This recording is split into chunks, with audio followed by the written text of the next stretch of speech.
우리의 등장은 쉽게 뜨거워지는 심장을 지키고 길 잃은 머릿속을 냉철하게 만들 것이다. 투자는 그렇게 차가워야 하니까. 성공 투자를 위한 리딩 솔루션 에르스증권. 이곳의 사람들은 말한다. 쉽게 뜨거워지지 말라고. 너 간다고 했지? 빨간불일수록 더 차가워지라고. 차가운 고수들의 투자 플랫폼 투혼.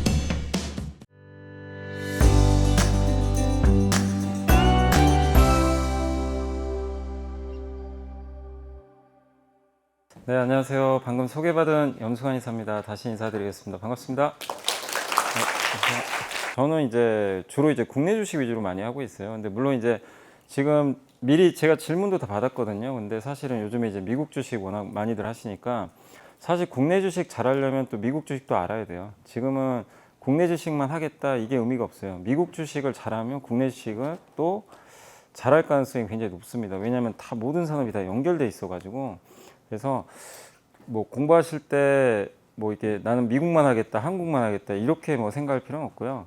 다 두루두루 하시면 분명히 좀 도움이 될 것 같고, 또 오늘 이제 금리 인하 얘기도 하겠지만 사실 이 금리 인하가 우리나라에도 영향을 주고 중국에도 영향을 주고 사실 당연히 미국에도 영향을 주겠죠. 그렇기 때문에 이거를 뭐 분리해서 생각할 필요는 좀 전혀 없는 것 같아요. 자, 미국 연준이 이제 금리를 저렇게 많이 올렸죠. 엄청나게 올렸어요. 에베레스트 산까지 갔다가 이제 연준 의장이 우리 하산합시다, 이제 내려갑시다 딱 선언을 했어요. 근데 보시면 지금 물가도 다 떨어졌고, 근데 갑자기 어제 뭐가 있었죠? 중국 인민은행이 돈을 풉니다. 190조 원을 풀겠대요. 경기가 너무 안 좋으니까, 방어해야 되니까. 근데 미국도 금리 인하하고 중국도 금리 인하래요. 이 양대 강국이 돈을 풀어버려요. 그럼 뭐가 생기죠? 나중에 버블이 생겨요. 그래서 3년 전에 메타버스 버블 기억나시죠? 정말 그건 너무나 참혹했죠. 결과가 너무 안 좋았는데 꼭 그렇다는 건 아닌데 지금 제일 인기 있는 주제가 AI죠. 근데 이런 유동성 버블이 생기면 AI 버블이 또 터져버릴 수도 있어요. 나중에. 그 버블이라는 건 주가가 그냥 끝도 없이 가는 거죠. 예. 메타버스도 그때 그랬죠. 대표 기업들 주가가 기본 한 10배씩 가버렸잖아요. 예. 적자인데도. 근데 그런 걸 잉태시키는 거예요. 이 돈이라는 건 유동성이 증가하면 지금은 티가 안 납니다. 근데 이렇게 미국이 금리 인하하면 우리나라 그 수출이 실제로 이렇게 증가해요. 0.6%. 앞으로 미국이 2.5% 낮출 겁니다. 2년 동안. 그러면 계산해보면 1.2, 1.5% 한국 수출이 증가할 거예요. 굉장히 큰 거죠. 그리고 금리만 낮추는 게 아니라 미국 정부가 돈을 이렇게 많이 풀고 있어요. 2차 세계대전 이후로 돈을 엄청나게 풀었습니다. 계속 돈이 풀리는 거예요. 네. 그리고 미국이 이제 요건 아마 많이들 보셨을 거예요. 미국이 금리 인하를 하면요, 수익률이 대부분 좋습니다. 1년 후에 다 올라가요. 거의 다. 다만 전제 조건이 있어요. 저 두 번째, 경기가 침체일 때는 빠집니다. 33% 확률로 올라가고 마이너스 8%. 실제로 금리 인하하고 나서 저 두 번 빠졌거든요. 두 번 빠진 게 2001년도 IT 버블 터지고 2008년도 미국 금융위기. 굉장히 특수한 경우죠. 그러니까 그거 제외하고 경기 좋았을 땐 다 올라갔어요. 100% 올랐고 평균 수익률이 22%. 그래서 지금 많이 이제 얘기를 하는 게 뭐냐면 95년도랑 비교를 많이 해요. 그때 95년도 미국 금리랑 우리 지금 현재 금리가 되게 비슷하고요. 그때 미국이 95년 6월부터 낮췄습니다. 그래서 95년도에 34%, S&P 500이 20%, 3년째 어마어마하게 올라요. 근데 그때랑 지금 왜 비슷하냐면 그때 인터넷이 처음 나올 때예요. 지금 AI죠. 되게 유사하죠. 근데 단 미국의 실업률이 오르면요, 이게 침체 오는 구간이에요. 이렇게 보시면. 그래서 실업률이 증가를 하게 되면, 오르면 침체가 오게 되고, 침체 오면 주가 지수가 안 좋죠. 그래서 지금 실업률이 올라왔죠. 그래서 앞으로 우리가 체크해야 될 거는 실업률을 좀 잘 보긴 해야 됩니다.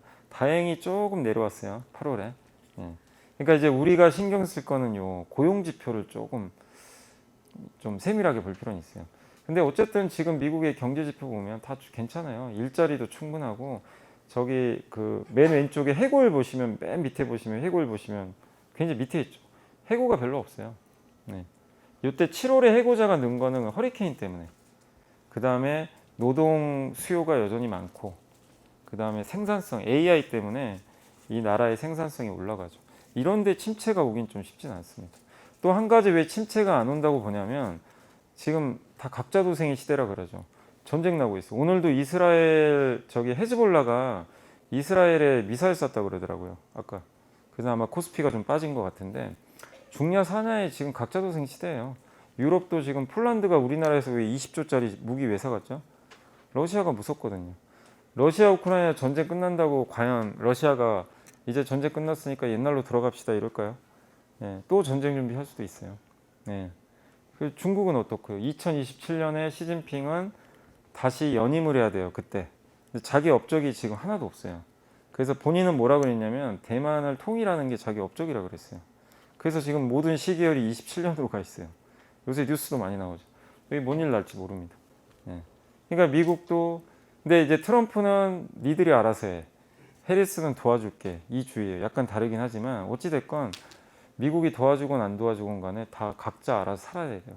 그럼 뭐가 필요하죠? 빚을 내서 돈을 끌어와야 돼요. 다 부채가 올라갈 겁니다. 예. 그래서 이거는 어쩔 수 없는 거예요. 그러면 이렇게 나라들이 돈을 푸는데 경기 침체가 오기가 쉽지가 않아요. 실제. 예. 그리고 지금 정치가 경제를 좌지우지하죠.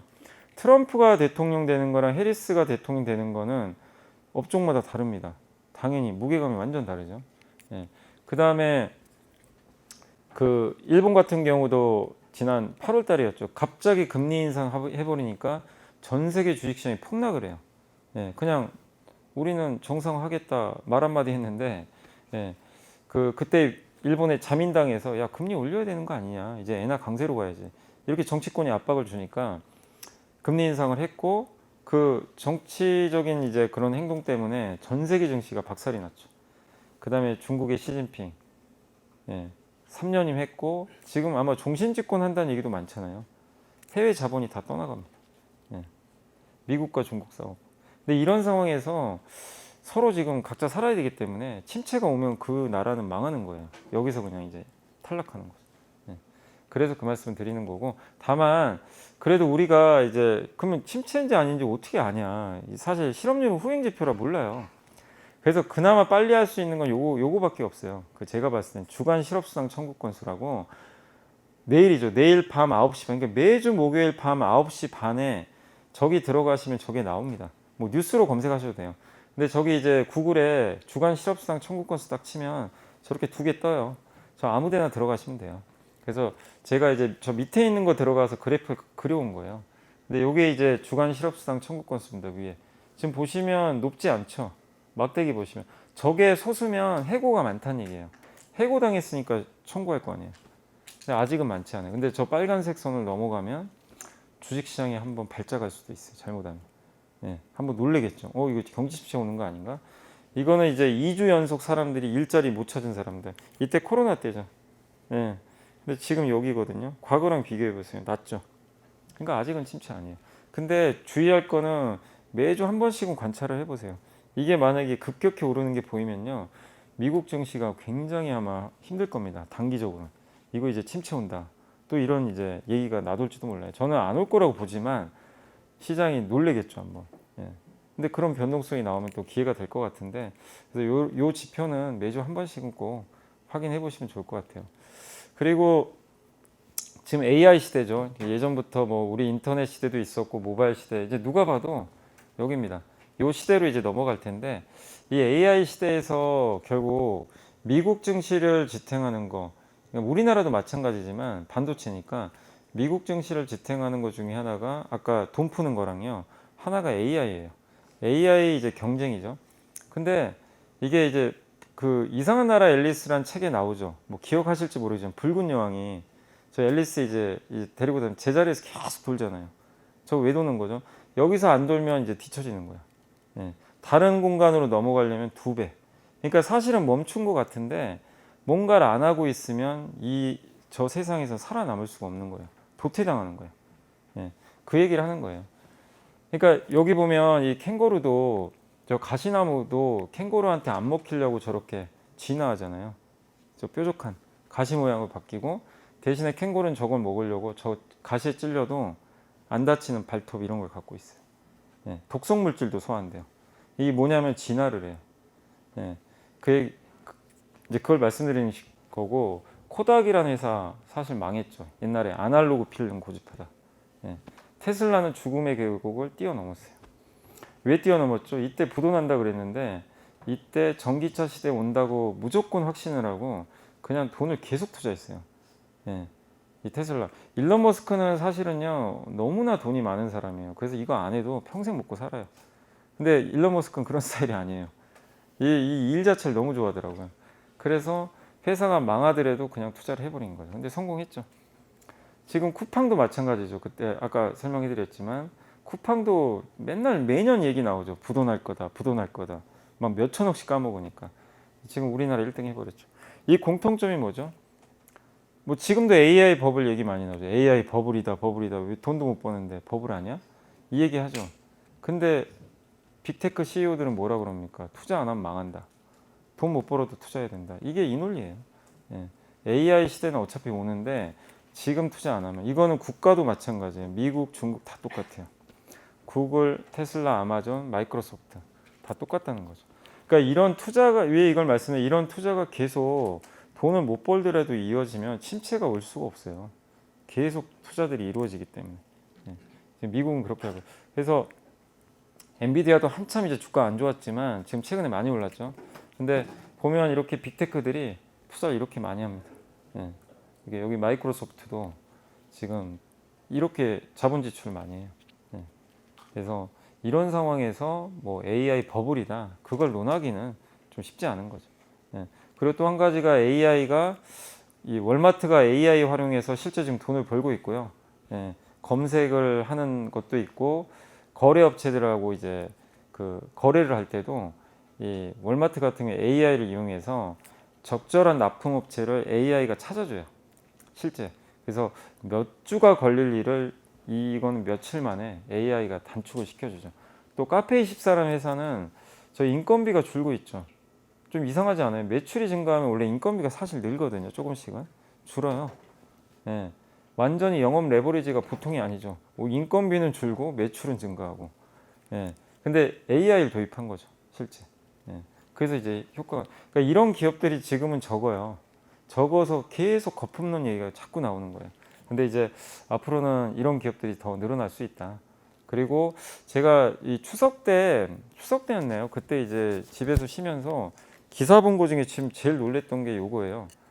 그 생성형 AI GPT 이제 5.1이 나왔는데 요게 공개가 됐죠. 이제 추론을 하는 거예요. 이제 수학 문제를 풀기 시작하는 거예요. 이 챗 GPT가. 근데 실제 수능 문제도 풀고 수학 경시대 문제도 풀고 그 다음에 이제 이런 이제 추론이 되면 실제 이제 우리 비서 역할을 해줄 수 있는 AI가 탄생하는 거죠. 예. 그런 영역까지 갈 수가 있다고 합니다. 그러니까 답변을 하기 위해서 우리 인간처럼 생각을 하는 거예요. 예. 미리 나올 걸 예상하는 게 아니라 인간처럼 논리적으로 생각을 하는 거죠. 그래서 이게 되면 현재는 여기 보세요. 휴가 계획을 세우자 하면 현재는 추천 여행지나 이런 이제 가볼 만한 장소 정도 알려주는데 이 AI 에이전트 저게 진짜로 시행이 되면 예매에서 호텔 예약까지 다 해줄 수가 있는 거예요. 예. 근데 이걸 하려면 AI 성능이 훨씬 좋아야 돼요. 그러니까 엔비디아 칩이 필요할 수밖에 없는 거예요. 왜냐하면 아직도 이런 것들이 필요하니까. 사실 이제 거의 인간 같은 AI가 나오는 거죠. 예. 그래서 요새 우리나라 반도체 뭐 여기 삼성전자 갖고 계신 분들 계실지 모르는데 너무 안 좋은데 어쨌든 많이 빠졌습니다. 근데 AI 시대가 저렇게 계속 이어진다면 반도체 빠지는 걸 너무 우려할 필요는 없다. 이미 주가는 불황 올 것까지 지금 다 빠져버렸고요. 그 삼성전자 특징이 저렇게 5년 평균 이동평균선 깨면 보통 올라와요. 지금도 이 검은색 선 깨 있죠. 예. 그러니까 좀 시간의 문제다. 다만 삼성전자 좀 약간 이제 그 예전보다는 좀 못한 게 하이닉스에 비해서 경쟁력이 좀 많이 떨어진 건 사실이에요. 하이닉스는 엔비디아에 납품하는데 삼성은 지금 납품 못 하잖아요. 예. 그게 좀 이제 삼성은 이제 숙제죠 지금. 그걸 얼마나 잘할지는 좀 봐야 되겠지만 어쨌든 지금 상황에서 반도체 주가 안 좋다고 이제 끝났다 그렇게 볼 필요는 없는 것 같습니다. 자, 그리고 이제 마지막으로 이제 그러면 좀 괜찮게 생각하는 좀 아이디어들 몇 개 좀 말씀드릴게요. 그래서 이제 여기 보면 편의점이죠. 편의점도 이게 제가 이제 챗GPT한테 좀 그려달라고 그랬어요. 여름에는 편의점이 어떻게 진열을 하냐 이제 물어봤더니 저렇게 사실 저게 냉장고랑 저런 거 과자 섞이면 안 되는데 아무튼 예. 겨울에는 그럼 어떻게 진열할 것 같냐 그랬더니 이제 이렇게 그려줬어요. 겨울은 잘 그려줬죠. 이게 뭐냐면 편의점 운영하시는 분들도 그렇고 내가 사업을 하건 뭐라고 하는데 뭐 학생분들도 계절에 따라서 옷을 바꿔 입잖아요. 근데 뭐든 다 똑같아요. 그때그때 맞게 다 바뀌게 됩니다. 거기에 맞춰서 아니 여름인데 겨울 상품 갖다 놓으면 망하죠. 안 되잖아요. 근데 주식 투자할 때 안 그런 분들이 되게 많아요. 주식 투자도 되게 유연하거든요. 상황이 바뀌면 같이 바꿔줘야 돼요. 그러니까 불과 10년 전에는 아모레퍼시픽이나 LG생활건강이 1등이었죠. 왜? 중국에서 대박이 났기 때문에. 그때는 중국 시대였어요. 지금 10년 만에 바뀌었죠. 중국 비중이 높으면 마이너스가 돼요. 이제는. 미국 비중이 높으면 그냥 플러스예요. 지금은. 이게 바뀌었으면 계절에 맞게 내 스타일도 바꿔야 된다는 얘기예요. 그러니까 그래서 우리가 이제 이런 트렌드 변화를 계속 봐야 된다. 공부를 안 하면, 그러니까 세상이 어떻게 바뀌는지 모르면 투자를 할 수가 없습니다. 그래서 이것도 좀 중요한 게 저도 이제 얼마 전에 좀 이따가 책을 하나 소개해 드릴게요. 읽었는데 결국 결론은 뭐냐면 지금 이제 미중 간의 갈등이 계속 이어지는데 거기에 핵심은 저 세 개예요. AI랑 에너지랑 안보입니다. AI를 해주는 게 뭐죠? 반도체죠. 에너지. 저 AI 데이터 센터에 전기 공급 안 되면 AI 못 해요. 반드시 전력이 들어가야 돼요. 근데 친환경으로 들어가야 된다는 게 딜레마예요. 친환경. 석탄을 쓸 수는 없어요. 그래서 근데 그걸 저장하려면 배터리가 필요해요. 그래서 저는 2차 전지가 끝났다고 생각을 안 해요. 여전히 좋게 보고 있고 그다음 마지막이 이제 안보죠. 각자 도생의 세계. 무기 없으면 이제 망합니다. 예. 그 밑에 로봇, 바이오, 뭐 우주항공 이런 것들도 들어가겠죠. 근데 여기 보면 이제 미국이 강대국이 됐잖아요. 옛날에 원자폭탄 오펜하이머가 이 조직했죠. 맨하탄. 그래서 뭐 히로시마에 원자폭탄 투여해서 사실상 미국이 저 때부터 초강대국이 됩니다. 아무도 미국한테 반항을 못해요. 그 다음에 두 번째로 소련을 이겼죠. 달나라에 먼저 갔어요. 먼저 가서 깃발 꽂고 소련을 이겨버렸습니다. 이게 이제 아폴로 프로젝트인데 그 다음 프로젝트는 이제 맨하탄 프로젝트라고 많이 알려져 있죠. 근데 이게 미국 정부가 실제로 시행을 할지는 모르지만 그런 얘기들이 나오더라고요. 지금 얼마 전에 돌아가신 저 헨리 키신저 국무장관도 AI를 장악한 나라가 세계 최강국이다. 저 책도 한번 꼭 읽어보세요. 저기 2년 전에 나온 책인데 반도체 전쟁 얘기가 나와 있습니다. 예. 반도체가 너무 중요해요. 이걸 하기 위해서. 예. 근데 중국도 마찬가지죠. 중국 반도체 절대 포기 안 합니다. 반도체를 못하면 미국을 이길 수가 없어요. 미국 반도체를 갖고 있어도 미국은 못 이겨요. 세계 최강국입니다. 예. 자유민주주의 국가잖아요. 그 다음에 중국은 공산주의 국가예요. 그러면 어느 편에 설래? 줄 세워보면 자유민주주의가 많을 수밖에 없어요. 왜냐하면 공산주의는 지금 이 권위주의 국가들이 좀 있다 보니까 그렇지만 어쨌든 중국은 미국을 따라잡고 싶어요. 근데 다 따라잡았는데 못 잡은 분야가 반도체예요. AI도 저 보세요. 기업들 투자하는 거. 근데 어쨌든 저 많은 AI 기업들이 엔비디아 칩이 없으면 사실 무용지물이 될 수밖에 없어요. 근데 그래서 이제 자립하려고 그러는 거죠. 그래서 이 회사들의 가치가 올라갈 수밖에 없죠. 이런 이제 AI 칩을 직접 만드니까. 그리고 또 한 가지가 이제 반도체도 중요한데 안보의 시대죠. 그래서 옛날에 이제 맥도날드가 있는 국가는 전쟁을 원래 안 해요. 이 이론이 있더라고요. 근데 러시아는 맥도날드 있는데 전쟁했죠. 이론이 깨져버렸죠. 실제. 근데 러시아의 위협이 한번 여러분도 생각해보세요. 이 전쟁 끝나겠죠 언젠가? 우크라이나랑. 근데 저 전쟁 끝난다고 러시아가 침공을 또 안 할까? 저도 진짜 너무 놀랬던 게 2년 전에 진짜 전쟁 날 거란 상상도 못했거든요. 아마 다 그러실 거예요. 진짜 설마 지금 러시아가 공격하겠어? 근데 진짜로 공격을 했죠. 근데 어쨌든 전쟁은 일어났고 지금 이 나라들 특히 저 러시아 옆에 있는 나라들 있잖아요. 여기 붙어 있는 나라들. 여기가 되게 위험하죠. 전 노르웨이도 러시아랑 국경 맞닿고 있어요. 그리고 많은 국가들이 다 나토에 가입을 합니다. 나토 국가랑 싸우면 러시아는 유럽 전체랑 싸워야 돼요. 그래서 우크라이나가 나토 가입 안 하길 지금 바라고 있는 거죠. 근데 어쨌든 이 나라들은 러시아의 위협이 언제 또 있을지 모르니까 무기를 구매해야 되는데, 근데 왜 우리나라 무기를 사가냐면, 저기 보면 그러니까 저기 보면 그림을 보시면 저기 그 유럽은 평원이 되게 많대요. 그래서 탱크가 정말 중요하대요. 탱크 전력이. 우리나라는 산이 많잖아요. 그래서 게릴라전이 가능한데, 저 여기 이쪽 동유럽 쪽은요 완전 평원지대예요. 그래서 탱크가 정말 중요합니다. 그래서 폴란드가 우리나라 지금 탱크 1000대 구매 계약을 맺었죠. 그 중에 180대만 지금 계약을 한 거예요. 1000대예요, 1000대. 예, 어마어마한 규모입니다. 이게 K2 전차죠. 저게 러시아 전차. 근데 왜 우리나라 전차 사냐면, 레오파드 전차가 세계 최강 중에 하나인데 한 달에 3-4대밖에 못 만들고 대당 456. 너무 비싸요. 근데 현대로템의 K2 전차는 연간 56대 정도 만들고, 그 다음에 이 250억 가성비가 훨씬 좋죠. 훨씬 또 빨리 만들어져요.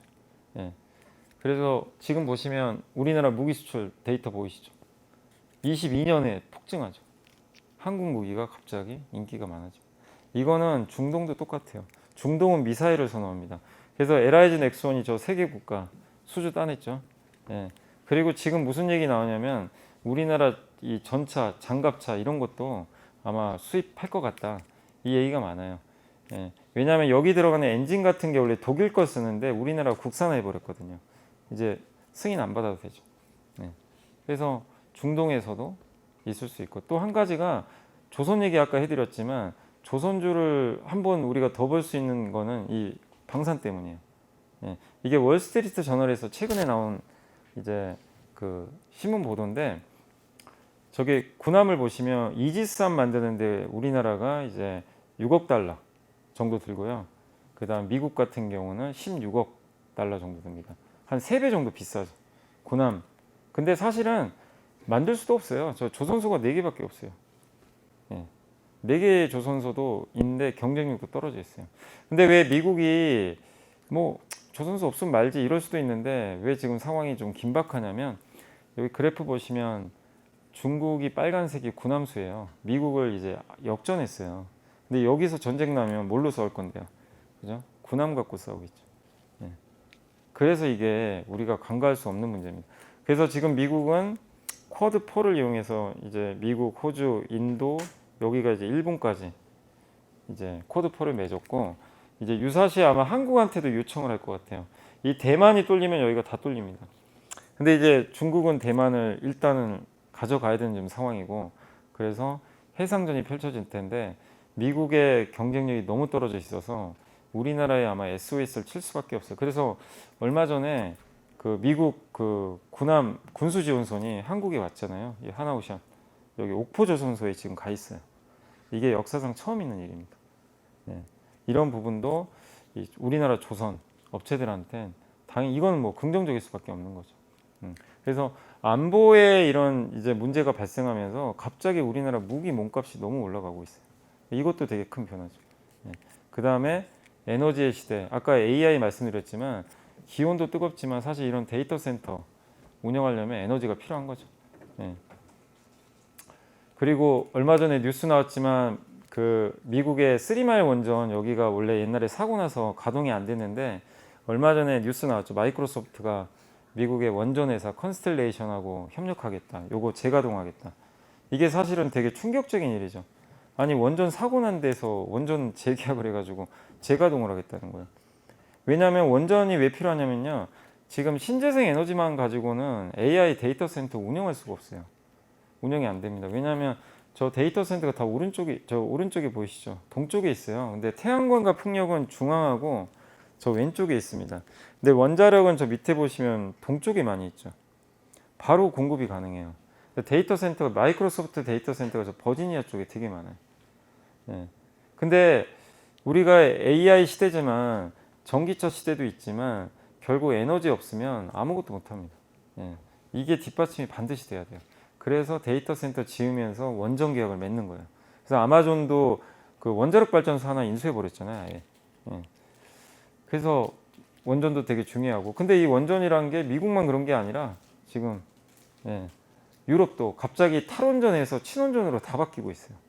우리나라도 그래서 체코 수주 따냈죠. 체코만 고객이 아니라 이 나라들이 다 앞으로 고객사가 될 수도 있어요. 왜냐하면 우리나라가 훨씬 싸게 만들어주거든요. 프랑스보다. 프랑스 아니면 이제 한국이에요. 경쟁은. 네.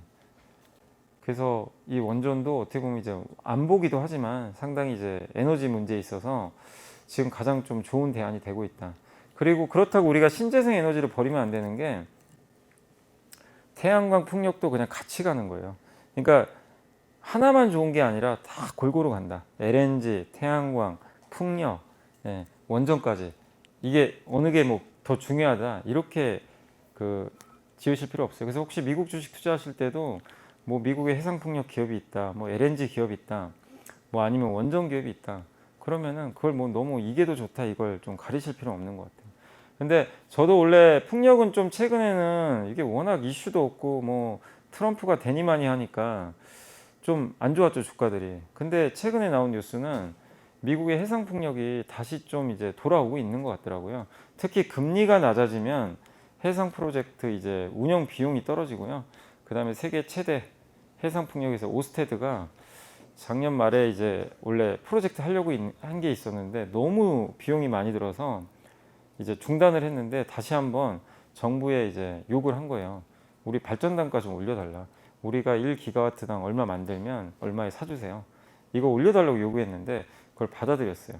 예. 그러면 이제 이런 해상풍력 그 사업이 가동이 되겠죠. 그래서 뉴욕주, 뉴저지, 메릴랜드, 캘리포니아. 요게 1기가와트당 사업비가 2조니까 2050년까지니까 한 220조 되겠죠. 굉장히 큰 규모로 미국도 해상풍력이 가동될 수 있다. 예. 이것도 이제 에너지와 관련돼 있다. 이렇게 보시면 되겠고, 그 다음에 이제 아까 미중 갈등 관련해서 요게 뭐냐면 이제 그 뉴스 보셨겠지만 GM과 현대차 갑자기 협력한다 그랬잖아요. 갑자기 동맹 맺겠다. 그게 이제 가장 큰 이유는 중국 때문이에요. 중국의 전기차 공습이 너무 심하니까 일단 같이 협력을 해서 좀 부족한 걸 좀 채워 넣자. GM은 하이브리드 차가 없어요. 없습니다, 거의. 그래서 지금 요즘 대세 차가 없고 현대차는 픽업 트럭이 약해요. 미국은 픽업 트럭이죠. 서로 이제 맞아 떨어진 거죠. 또 한 가지가 얼마 전에 이제 현대차하고 구글의 웨이모 자율주행차죠. 자율주행차 협력하겠다라는 뉴스가 떴습니다. 근데 그 배경을 알아보니까 그 미국 정부가 최근에 발표했죠. 미국 내 중국 스마트카. 그러니까 미국에서 판매하는 차 중에 중국 기술 들어간 차는 판매하지 말라는 거예요.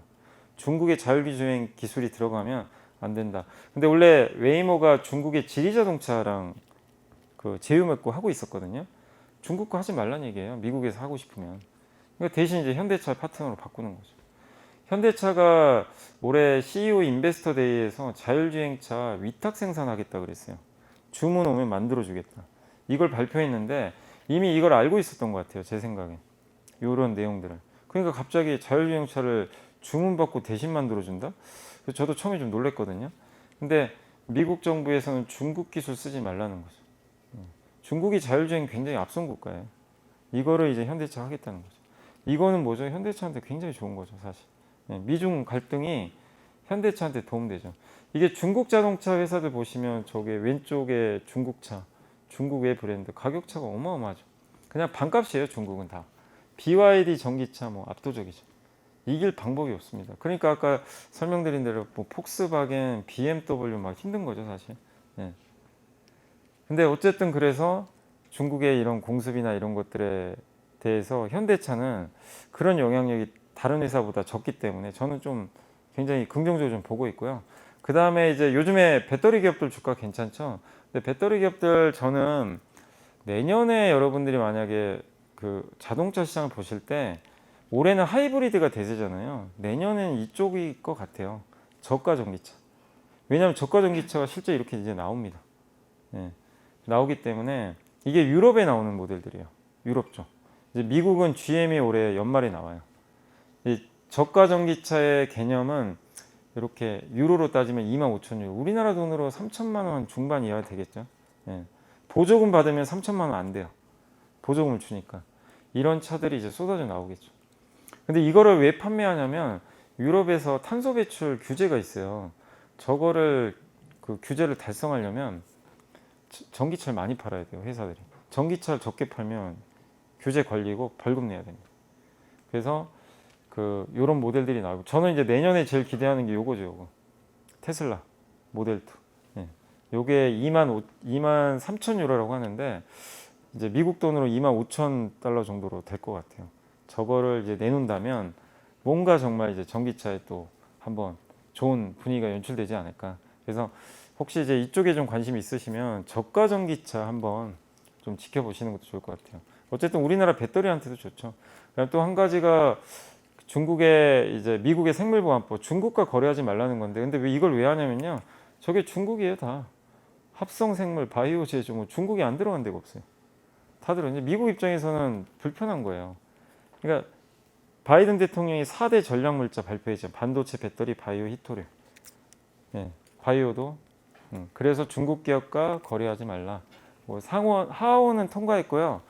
이제 상원만 통과하면 법이 발의가 됩니다. 그러면 우리나라 제약사들이 수혜를 받게 되겠죠. 당연히. 예. 이런 아이디어도 있고. 그 다음에 이제 인구 구조의 변화와 핵개인 뭐 이건 뭐냐면 인구가 줄잖아요. 고령화되고. 뭐 다들 아시겠지만 저런 사업들이 커지겠죠.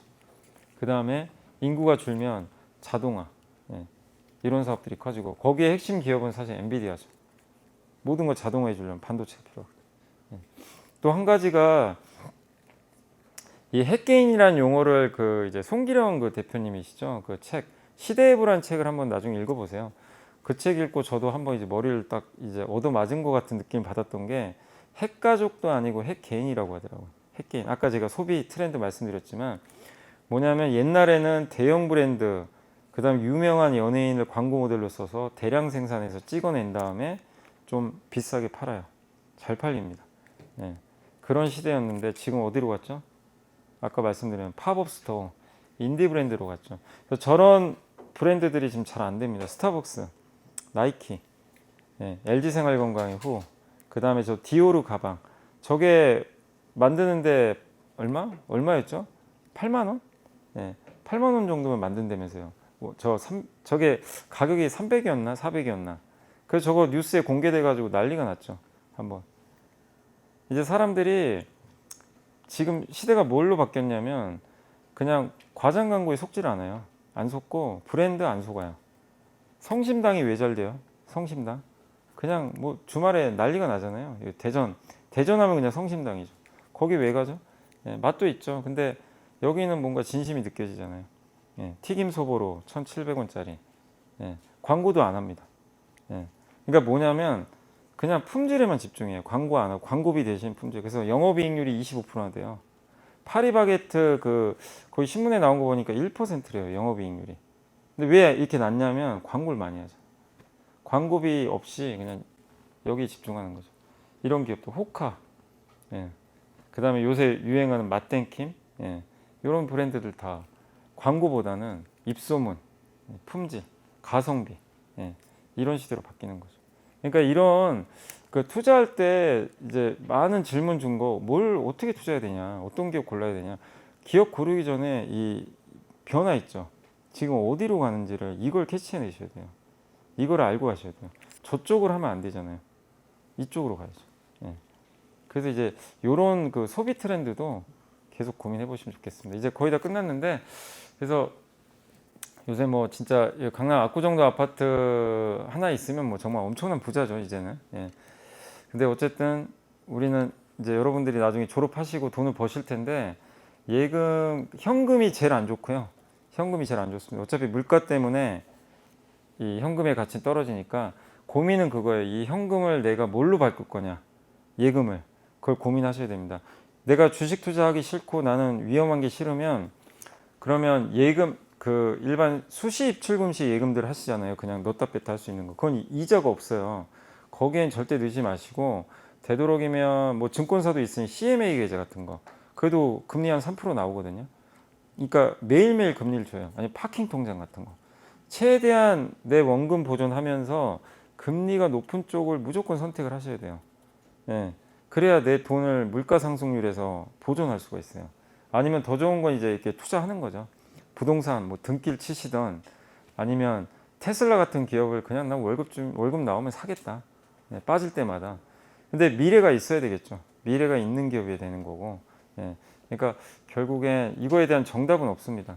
근데 그런 주식 투자하려면 이 세상에 관심은 되게 많아야 돼요. 그러니까 그런 관심들 좀 기울여 보시고, 요거는 이제 주식 투자, 미국 주식 할 때 질문 많은 거 중에 배당주 얘기도 많이들 물어보시니까, 그래서 요거는 뭐냐면 미국이 배당 주기가 좀 달라요. 이렇게 하면 매월 배당 받을 수도 있어요. 그래서 우리나라 기업도 몇 개 넣어본 거예요, 사실. 우리나라는 분기에 주는 기업들이 요새 좀 많아요. 이렇게. 그래서 우리나라 3, 6, 9, 12만 줘요. 근데 미국은 1월에 주는 기업도 있으니까 저 옆에는 이제 배당 수익률입니다. 1년치. 그래서 이런 것들로 포트를 구성하셔도 괜찮아요. 기업들 뭐 괜찮다면. 예. 그래서 이런 이제 월배당 그 받는 전략도 고민해 보시고, 요거는 이제 내가 기업 고르기 어려우면 ETF, ETF죠. 글로벌 ETF죠. 인도 좋으면 뭐 인도 ETF도 있고, 인도는 주식 투자가 안 됩니다. ETF밖에. 배당주, 예, 우리나라 이제 미국 대표 배당주, 반도체, 예, 요새 좀 안 좋긴 하지만, 그리고 워런 버핏이 이제 추천했던 그 질문에도 있어요. ETF 사도 괜찮냐? ETF 좋아요. 내가 기업 모르면 저 미국의 ETF, 예, 저 스파이라고 하죠. 미국 지수에 투자하는 거죠. 저런 것들도 하나의 좋은 대안이 될 것 같습니다. 마지막으로 아까 이제 제가 책, 요거는 꼭 나중에 혹시 시간 되실 때 꼭 읽어보세요. 저건 이제 핵개인의 시대. 사실 저 같은 약간 이제 약간 나이 들고 좀 꼰대 같은 사람들이 저 책 읽어봐야 돼요. 왜냐면 예, 지금 Z세대가 뭔 생각하고 있는지가 정확히 나와 있어요. 그래서 제가 저 책 읽고 이제 부하 직원들한테 저러면 안 되겠다. 진짜 그 생각을 많이 했어요. 예. 근데 아무튼 읽어보시면 도움 될 거고, 요거는 그 21세기 국제질서 맥락으로 이해하기는 좀 두꺼운데 어렵진 않아요. 이거 읽으면 지금 글로벌 정치 그 흐름이 그냥 딱 정리가 될 겁니다. 요거는 혹시 나중에 뭐 도서관에서라도 읽어보시면 좋을 것 같습니다. 네. 저는 이제 여기까지 좀 강의하겠습니다. 감사합니다. 우리의 등장은 쉽게 뜨거워지는 심장을 지키고 길 잃은 머릿속을 냉철하게 만들 것이다. 투자는 그렇게 차가워야 하니까. 성공 투자를 위한 리딩 솔루션 에르스증권. 이곳에서 배웠다. 믿음은 상처만 남긴다는 것을.